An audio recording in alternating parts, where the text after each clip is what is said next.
run fearsome. This ain't about a rap, these rhymes aren't fierceness. Lighten up on the rap, man, you are the chip zone. What is it? It's easy, it's turning the knob. What's good to all my people out there in the world? This is your boy Fat Boy Fish back at it this Tuesday morning at the videos all over again, y'all. Man, I should make a confession day.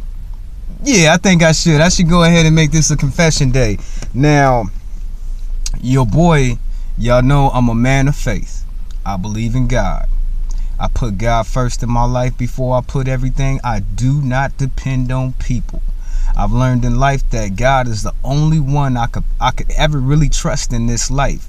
When you trust in people, you set yourself up, because from what I learned about people, everybody is human and everybody make mistakes. And if you put your faith in a person that is known to make mistakes, you're setting yourself up for a fall. So me in life, I learned I don't trust people like that, y'all. You know what I'm saying? I don't care who you is. I don't care where you come from. I just don't trust people like that. I only trust God.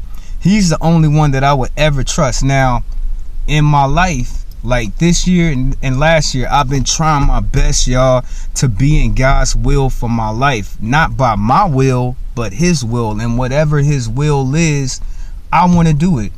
Like for a lot of the years, I fought against His will and His purpose for my life, trying to do my own thing, trying to run things the way that I want to do it. But you can't do that.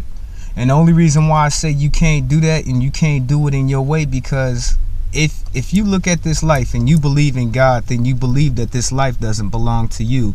Now, I went out in this world trying to do it my way and be the man that I wanted to become, but God didn't want me to be that or do that. He wants me to be in His will. Now, to be completely honest with y'all, I don't know the full magnitude of what God wills for my life, but I'm willing to give in to His will. I'm willing, you know what I'm saying? All I have to do is have faith and have Him come to me and shape me and mold me and turn me into what He wants me to be. But I have to have faith and I have to be willing to give into His will for my life. Now, back to these confessions, y'all. Now, I try to stick by all God's statutes. I try to stick to the 10 commandments.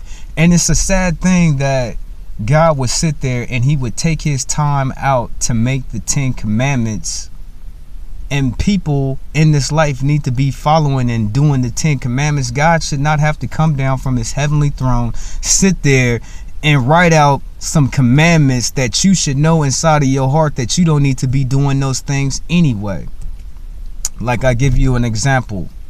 How many people in this world actually honor their parents? How many people really listen to their parents and do what their parents say? If you cannot, and I repeat, if you cannot respect your parents, how would you ever have the chance to respect God and God's will for your life? So you look at these people and how they treat their parents. There's people out here murdering their parents, killing their parents, raping their parents, stealing from their parents, doing all this evil, wicked stuff just to their parents. So when I look at the 10 commandments, all of those commandments is stuff that you should be doing. It should not take somebody telling you, have you been stealing today? You should naturally know that that don't belong to you and you shouldn't be doing it. So the 10 commandments, y'all, I stick by them. Like Jesus got this saying. He said, just because you thought it, you might as well did it. And last week I was sinning, y'all. I looked at 2 women last week in a way that I shouldn't have been looking at them in that way. Usually when I look at a woman, I just look at her beauty and I see how beautiful she is, and I drop the ball right there. I'll leave it alone. But these sisters were so damn beautiful. My mind just went off on its own little journey. I couldn't help myself. So I sinned on those 2 times. And I told one lie out of all the 10 commandments. And I'm not sitting here lying to y'all. A lot of people be like, yeah, you be doing this and you be doing that. That's not me. I can never be something that I'm not. And I claim to be a man of God, so I'm doing everything I can down here on this earth to please God. That's the only thing that matters to me. I stopped trying to please men a long time ago because it can only take you so far. It can only get you so much. So now in life, I'm trying to learn how to please God. He's the only thing that matters. And then after that, it's time for your boy to take on the world. Because after God comes first, like, this is the difference between me and a lot of different Americans. God comes first, then my family, then my country. But other people, they put their country first, then they put their family, then they put God at the bottom. I'm not like that, y'all. I'ma serve God, and I'ma worship him, and I'ma bless his name all the days of my life. If he give me the will, if